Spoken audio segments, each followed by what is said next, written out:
Algo más, empezamos a recorrer el tercer bloque, lo prometido, hablamos de agronomía y para eso lo tenemos al señor Eduardo Farías, al ingeniero Eduardo Farías. Hola Edu, querido, ¿cómo te va? Hola Marcelo, ¿cómo están? Muy buenas tardes. Un placer, ¿todo bien? Todo bien, todo bien. Bueno, me Recién alegro. llegadito del campo. ¿Recién llegado? Recién llegadito del campo. Sí, Bueno. señor. ¿Qué Día se hace? lindo dentro de todo. Pará, arranco así la charla. ¿Qué se hace hoy en el campo? ¿Qué fuiste a hacer? ¿Vos como productor fuiste esta vez o como asesor? No, como asesor. Como asesor, bueno. ¿Qué hace un asesor a esta altura de la temporada en el tema agronómico? ¿Qué se está viendo? ¿Qué estás mirando? ¿Qué hablas con el productor? Bueno, en realidad una cosa es lo que vemos, otra cosa es lo que sentimos. Lo que sentimos es preocupación. Ahora te cuento lo que vemos. Lo que vemos ahora básicamente fue ir a revisar lotes con trigo, hacer monitoreos. Estamos revisando todo lo que sea enfermedades, que estamos bastante bien, no estamos viendo ninguna situación complicada, alguna manchita de roya muy abajo que no cumple, no da para sobresaltarse ni contarle al productor. Y básicamente lo que estamos viendo en cultivo de trigo es el problema de heladas que tuvimos el domingo y lunes fundamentalmente, que obviamente causaron diferentes niveles de problemas y también hoy a la tarde, para terminar el día de hoy, estuvimos sacando unas muestras para determinar agua útil, ya que estamos ya en los primeros días de septiembre, cerca de la siembra de maíz y bueno, y eso también nos llena un poquito, nos hace doler un poquito la cabeza, Marcelo. Porque realmente la situación es difícil. Hoy se hizo... Sí, perdón. Hoy se hizo el trabajo de tratar del muestreo, ¿o ya tenés el resultado de lo que tiene que ver con agua útil? No, tenemos algunos resultados de productores, ¿sí? que normalmente eso lo hacemos con determinación. Normalmente mandamos a un colega, a un ingeniero agrónomo que se dedica puntualmente a esto, haciendo los muestreos. Nosotros le georreferenciamos las muestras, dónde debe sacar las muestras, para poder homogeneizar los sectores del lote que son los más representativos. Y normalmente esa información nos la genera un técnico que se dedica a esto, es especialista en este tema, y no solamente nos determina agua útil, sino nos hace determinaciones de los nutrientes para poder posteriormente hacer un diagnóstico de la nutrición del cultivo de maíz. Pero en algunas situaciones en donde vemos que la cantidad de agua por las lluvias que tuvimos anteriormente, por ejemplo acá en el sur de Marco Juárez, en otros lugares donde no hay napa y sabemos que hay una falta de agua, directamente hacemos los muestreos solamente de agua útil para poder determinar si estamos cerca de sembrar o cuán lejos estamos. Necesitamos cuantificar, no alcanza con una condición de decir cualitativamente falta agua. Bueno, al falta agua hay que ponerle el número para poder posteriormente, si se dan precipitaciones, indicar la decisión de sembrar o no sembrar o atrasar la fecha de siembra. Y en algunas situaciones me parece que sí, apresurado lo que estoy diciendo, pero lo percibo que en algunas situaciones tendremos que dejar de sembrar el cultivo de maíz. No estoy diciendo dejar de sembrar maíz, por favor, estoy hablando de unas situaciones muy puntuales donde no hay agua en el perfil, estamos haciendo las determinaciones para cambiar por soja, sabiendo que la soja es un cultivo un poquito más rústico cuando falta el agua, ¿no es cierto? Ahí está, esa era la pregunta. Hoy por hoy, el cambio de soja por maíz, algunos ya están hablando de que obviamente la superficie va a ser mucho mayor de soja de maíz, por lo que vos estás hablando específicamente, que tiene que ver con la reserva de agua, y hay algunos otros factores que tienen que ver con los costos de inversión del maíz y otras cuestiones puntuales que es otro estudio que no tiene que ver con lo agronómico, que tiene que ver con lo financiero, que seguramente ustedes también lo tienen en cuenta. Pero puntualmente, el cambio de soja con el maíz tiene que ver con esto, con que la soja necesita menos reserva de agua útil a la hora de la siembra. Claro, en realidad la cantidad de milímetros que se necesitan en ambos cultivos es similar para lograr rendimientos medianos hacia adelante, ¿no es cierto? Que es lo que normalmente uno aspira. Ahora, lo que tiene el cultivo de maíz, a pesar de que el cultivo de maíz es muy rústico, o sea, se ha mejorado muchísimo en los últimos años, pero tenemos situaciones en donde arrancar con 100 milímetros, 80, 100 milímetros, 110, 20, 120 milímetros de agua útil es muy, pero muy poco, porque esos baches que vos tenés entre lluvia y lluvia, y más con lo que decía Leo de Benedictis en el Congreso, en donde ellos están pronosticando solamente 2 frentes por mes. Imagínate que 2 frentes por mes ya es poco, para que te des una idea, Marcelo, y si por esas casualidades no te toca, que más de una vez ocurre, que a uno le toca y a pocos kilómetros, a pocos... Ayer, bueno. Edu, ayer en la zona de Santa Fe, yo leía recién, la zona de Rosario y la zona de Influencia recibió una buena cantidad de milímetros que nosotros ni lo vimos por acá. Está bien, yo me estoy refiriendo aún, siendo más estricto, a lo que ocurría el año pasado, en donde a 1000 metros de diferencia llegan 15, 20 y, al lado, y en un determinado lugar nada. Esos baches que hay entre lluvia y lluvia, en un cultivo de maíz donde uno arranca muy mal desde el punto de vista de la cantidad de agua útil, es realmente complicado, porque es un cultivo que tiene un costo, como decías vos, mayor que el costo de soja. Y bueno, y soja te da un poquito más de rusticidad sembrando tarde. De todos modos, no estoy diciendo que cambiemos a la soja por el maíz, o el maíz, mejor dicho, al maíz por la soja, disculpame, al revés, sino estoy diciendo que va a haber que ir viendo, porque la mayoría de los productores tienen la semilla de maíz comprada, y de no sembrar ahora en el mes de septiembre, viendo los próximos 15 días, 10 días de pronóstico, no tenemos para nada lluvia, y si en caso de que la tengamos, necesitaríamos una cantidad de milímetros muy importante para poder completar esa situación. Y estoy hablando de una situación de poca napa, o sea, no generalicemos. Tenemos datos después, si querés te cuento que también tenemos datos de hasta 220, 230 milímetros en general, son los datos más altos que estamos viendo. Todavía estamos haciendo determinación de agua útil, es decir, para que te des una idea, esta semana Kilian, que es la persona que nos hace este tipo de trabajo, recién tomó las muestras, y la semana que viene sería el momento para hablar de este tema específicamente, porque vamos a tener muchos más datos, pero en general estamos viendo que en los campos sin napa se nos cae muy fuerte la cantidad de agua, se cae también en el perfil. Nosotros, para que te dé una idea, cavamos un barreno hasta los 2 metros de profundidad, Marcelo, y el perfil del suelo no es todo homogéneo. En los campos que tienen napa, al metro, metro y medio, empezamos a tener bastante humedad, y donde no tenemos napa tenemos la tierra seca absolutamente.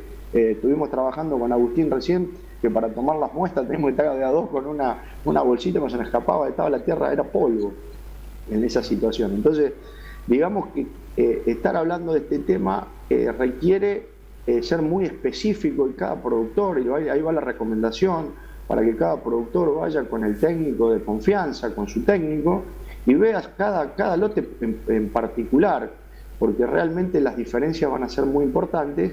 Y no, yo creo que deberíamos arrancar en un año niña, donde nos están diciendo que el caudal de agua que podamos llegar a tener con respecto a las precipitaciones va a ser menor, es cuando más almacenada agua tenemos que tener, y no es la situación en la que estamos pasando, ¿no es cierto?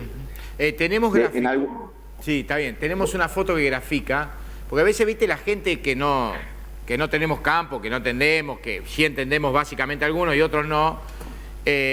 Explícame esto, a ver. Bueno, ahí nos vamos a otro tema. Y nos metemos en el tema heladas. Ah, bien. Las heladas que tuvimos ahora el fin de semana, domingo y lunes, en donde tuvimos temperatura muy por debajo de cero, principalmente en los primeros centímetros del suelo, donde más afecta. Y tenemos situaciones como esta. Mira, este es un bajo que está atrás de INTA, para que te des una idea. Sí. Un sector que normalmente no se podía sembrar porque había agua. Mira. Normalmente la helada actúa de diferente manera. No solamente a veces la temperatura cambia mira, en el aeroclub llegó a ser en el abrigo menos 3,8 grados, y en INTA un poquito más bajo. Bien. Perdón, un poquito más alta la temperatura, estaba entre 2 y 3 grados de temperatura en el abrigo. Cuando vos lo ponés a 5 centímetros del suelo, tenés que sumarle 3 grados, es decir, que llegó entre 5 y 8 grados, más o menos bajo cero la temperatura, a donde está el cultivo de trigo ahora. Esta es una foto sacada desde arriba, en donde se ve que a pesar de que hay algún daño de helada, es muy leve, prácticamente no hay efecto. Yo le pasé a Francisco otras fotos, Sí. otras 2 fotos, que sería bueno que las pase. Bueno, fíjate esa foto que está tomada de arriba, por eso se ve el pie. Está muy golpeado ese lote, eso es la misma variedad, por ejemplo, que la foto anterior, pero con un daño de helada mucho más importante, en donde seguramente la temperatura en este lote fue un poquito más baja, Sí. pero básicamente lo importante, y las dos variedades, normalmente las variedades tienen diferente susceptibilidad al efecto de helada. Fíjate cómo está este lote, mucho más dañado que el anterior, y cuando uno escucha la temperatura por la radio, Volvé, Francisco, no cambie tan fíjate rápido. la diferencia. Pará. Indicale cuando tienen que cambiar de foto, porque estás analizando una foto y Francisco va cambiando, viste que los jóvenes son impulsivos. Estamos sobre esta foto, después te No, vamos a pero está bueno lo que hace Francisco, no me lo reté porque se nota bien el contraste. No. Fíjate que este lote que está muy golpeado, Sí. se ve con el color solamente, bueno, todo esto es daño helado. Este lote que está verde como el anterior. Claro. ¿Me explico? Ahí está.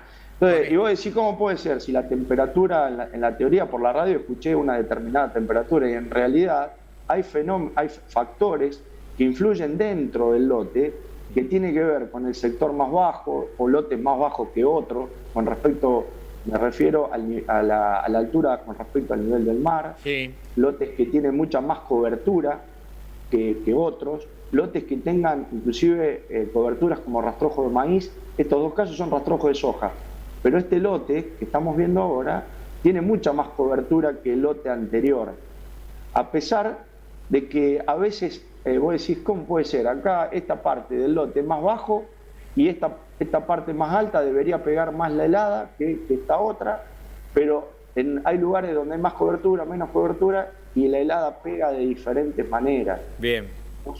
No solamente con esto, sino también es importante cómo está nutrido ese cultivo. Es decir, los lotes que están mejor fertilizados se notan menos la helada. Es decir, hay un conjunto de variables, Marcelo. Sí, la pregunta del millón, ¿el nivel de humedad que tuvo esa helada? No fue una helada negra. Muy buena la pregunta, porque en este caso, y vos te referías hace 2 años atrás, cuando tuvimos heladas muy similares a esta, claro, en una fecha igual, te diría, porque fue también, me acuerdo hace 2 años atrás, cuando nos tumbó las plantas, la helada, que ahí hubo helada negra. En ese caso, si mal no recuerdo, fue allá por el 25 de agosto, muy parecido a esto, pero con menos de 30% de humedad relativa, hace 2 años atrás. Claro. Que nos hizo un lío bárbaro, los trigos fueron bastante complicados, el rendimiento de trigo en ese año. Este año, a pesar de que tenemos este daño, la humedad relativa estuvo por arriba del 75% en el momento que estaba helada, y por eso no fue de la gravedad de aquel año. Inclusive ahora tuvimos una precipitación que no fue importante, pero ese año no habíamos tenido precipitación. Entonces la capacidad de recuperación que tengan estos lotes va a ser un poco mejor, a pesar de que, bueno, la situación donde veíamos que estaba amarillo el trigo, obviamente que en esas situaciones vamos a tener una merma de rendimiento, porque tenemos pérdida de macollos, tenemos pérdida en el futuro, el potencial de la cantidad de espigas que podamos tener. ¿Tenemos otras fotos? Digo, la que vi ayer yo, ¿no está? No, le pasé esas 2 para no confundirlo a Francisco y tratar de que se entienda este fenómeno de helada. Francisco se confunde solo, vos pasarle la cantidad de fotos. No me lo critiqué. Un fenómeno. No, porque ayer me mostraste un gráfico que tenía que ver con el efecto de la última lluvia. Muchas veces la gente no entiende los efectos de la lluvia, por eso lo quería graficar, en el sentido de que la diferencia que hubo entre, a pesar de que la lluvia fue absolutamente mínima y no es lo que se necesita, yo iba a esa gráfica, ¿te acordás que me la mostraste ayer? Justamente, claro, esa era una imagen satelital que claro, estábamos mirando, yo te lo mostré en el teléfono. Sí. Claramente que nosotros estamos hablando de toda la parte complicada y no hablamos de los milímetros que tuvimos los primeros días de agosto, que fueron realmente importantísimos para el cultivo. Estábamos trabajando, en ese momento no tuvimos tiempo de hablar de la lluvia, estábamos trabajando con el Congreso, Marcelo. Ahora sí, pero realmente fue algo importantísimo. O sea, yo estoy mostrando acá diferentes situaciones, pero también estamos viendo lotes de trigo que están muy buenos. a la cual la expectativa de rendimiento va a ser de intermedia a alta si las precipitaciones acompañan en el mes de septiembre y octubre, obviamente. Estoy hablando hasta el momento. Mira, yo estaba sacando una cuenta antes de arrancar el programa, la nota, y nosotros hasta el momento, desde que arrancó este año, tuvimos 390 milímetros. El total de lluvia caída hasta el momento, aproximadamente. Habrá algún productor que le llovió 10 más, 15 más, 15 menos. Y en la teoría deberíamos tener 510 milímetros, es decir, tenemos un déficit de 120 milímetros, que claramente son lo que nos están faltando para sembrar maíz, para el cultivo de trigo, y para estar hablando realmente de todos éxitos, en vez de estar hablando de estas situaciones climáticas que realmente nos hacen sufrir un poco. Claro, y hay que sumarle a eso, Eduardo, que venimos de 2 años también nefastos. O sea, no es que venís de 2 años florecientes y que te está tocando un año duro en cuanto a milímetros. Ya venimos de 2 fenómenos, 2020, 2021, 2021, 2022, 2022, 2023, parece que va a ser igual. O sea, venís de arrastre con la falta de milímetros y por eso el análisis de agua útil cada vez es más importante. No, absolutamente, Marcelo. El año pasado, en las diferentes notas, destacábamos, yo no paraba de destacar, inclusive cuando estuvimos con Leo, la importancia de la lluvia de abril del 2021. Esa lluvia fue la que nos ayudó muchísimo para atravesar todo el cultivo de la gruesa y los excelentes rendimientos que tuvimos en el cultivo de trigo. Nosotros este año, en abril, tuvimos 70 milímetros, el año pasado 250. Ahí está la gran diferencia. Ahí está la gran diferencia y este año, por eso la preocupación desde el punto de vista climático y pensar, nosotros tenemos que armar las estrategias hacia adelante, qué cultivo sembrar, qué objetivo de rendimiento plantearnos desde el punto de vista del número, por ejemplo, en lo que es número de plantas en maíz, nutrición y demás. Y obviamente estamos bajando, le estamos diciendo a los productores, bajemos la vuelta porque realmente no estamos viendo un año en donde podamos los rendimientos se puedan expresar a lo Marco Juárez 1, que es como a veces estamos acostumbrados. El planteo que tenemos hoy, la foto de hoy, es para jugar con 5 defensores, como para ponerlo en términos futbolísticos y no con 5 delanteros. Bueno, sobre el final quiero agradecerte todo el laburo que hicieron junto a Juan Pablo, junto a Agustín, junto a la gente del INTA, por el Congreso de la Producción Agraria y algo más. Un lujazo técnicamente hablando, más allá de lo que significa el Congreso, que todo el mundo te habla, qué lindo Melcoñán, qué lindo Espotorno, qué lindo Burruchaga, qué bárbaro el Congreso, cómo están y yo lo asumo y agradezco todos los elogios. Lo que saben de esto, sabemos que nos hemos transformado en un Congreso premium, técnicamente hablando, y eso es lo más importante. Es un lujazo lo que tuvimos técnicamente otra vez en el Congreso en esta segunda edición. Estamos inclusive proyectando el tercero y ya estuvimos tomando un café y hablando de ideas y eso me encanta, pero la verdad los quiero felicitar a todo el equipo de trabajo técnico porque ahí está la esencia del Congreso, más allá de que muchas veces la gente en general ve el cascarón, yo veo la pulpa de la fruta y realmente la parte técnica del Congreso otro año fue un lujazo. Tuvimos técnicos de la hostia y eso te lo tengo que agradecer a vos y a todo el equipo de los chicos que han trabajado. Marcelo, realmente yo te agradezco, muy agradecido y en nombre de Juan Pablo y del Valen, seguramente por lo que charlamos, los tres muy agradecidos por la confianza, pero también tengo que decirle a vos y a toda la gente que te ve y te escucha que es imposible trabajar al lado tuyo sin que vos nos motives, porque sos un líder tremendo y uno tiene que moverse para estar a la altura de las circunstancias. Realmente de parte mía es el agradecimiento de confiar y bueno, y me alegro muchísimo que les haya gustado. Seguramente debe haber algún tema por ahí que no se nos ocurrió y siempre es bienvenido para todos los que fueron y a quien no fue tan bien. Que hagan un aporte porque seguramente nosotros no solamente tratamos de leer lo que el productor puede llegar a necesitar, vemos a dónde pueden estar las diferencias, tratamos de armar un hilo conductor que tuvo que ver con un trabajo conjunto entre lo que haces vos, que tiene que ver más con lo político y económico, y las cuestiones agronómicas, y cerrar armando el equipo de trabajo con Burruchaga como lo que fue. Creo que con esas 4 estrategias que muchas veces uno no tiene la posibilidad, el productor en general, de verlo, armamos un hilo conductor que yo estoy de mi parte muy satisfecho y muy agradecido para vos y todo tu equipo. ¿Qué hiciste con la camiseta? ¿Dónde la tenés? Por ahí, ¿no? Me imagino, la de Burru, digo. Bueno, realmente tengo una discusión con mi hijo Tomás. Es tremendo, porque obviamente yo la quiero tener acá atrás del mío, en un cuadro, y Tomás... Y él la quiere usar. Claro, Tomás la quiere usar. Tomás se baña y se pone la camiseta. Claro. ¿Entendés? Y le digo, Tomás, por favor, esa camiseta no, ponete otra. No quiero. Deja que la use, y usada, encuadrada, va a aparecer la del Burru real, no va a aparecer una réplica. Entonces, la encuadrada dentro de un par de años cuando esté usada. Qué melancolía nos agarró los hinchas de Independiente. Cuando se lo hice repetir de nuevo, ¿no? ¿Viste? Goyen, Clausen, Villaverde, Trocero, Killer, Giusti, Marangoni, Bocini, Burruchaga, Percudani y Barberón. Dios mío, Dios mío. Mediocampo del Barça. Equipo del Barça. Te diría, podemos jugar contra el Barça tranquilamente. Ahora, si tenemos por el equipo ahora se nos complica. Eso sí. Ese mediocampo, a ver, había que tener un mediocampo con Giusti que era rústico, pero después tenías a la Marangoni. Selección argentina era el 86. O sea, Bocini por Maradona. Bueno, tuvimos que cambiarlo a Bocini. Pero escuchá, teníamos a Maradona. Tenés Giusti, tenés Marangoni, que era un mago, con galera jugaba.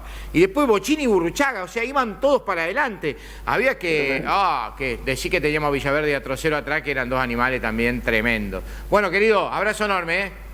Marcelo, te agradezco y bueno, un saludo para todos y vamos a tratar que llueva, lo único que pedimos. No sabemos Pero si bueno, estamos vamos para adelante, tenemos que seguir produciendo. No sabemos si llorar por el Independiente del 84 o por la falta de milímetros, por las dos cosas vamos a llorar. Chao, un abrazo, nene. Chao, muchísimas gracias. Dale, pausa, la última, en Agro y algo más, ya venimos con el final, dale.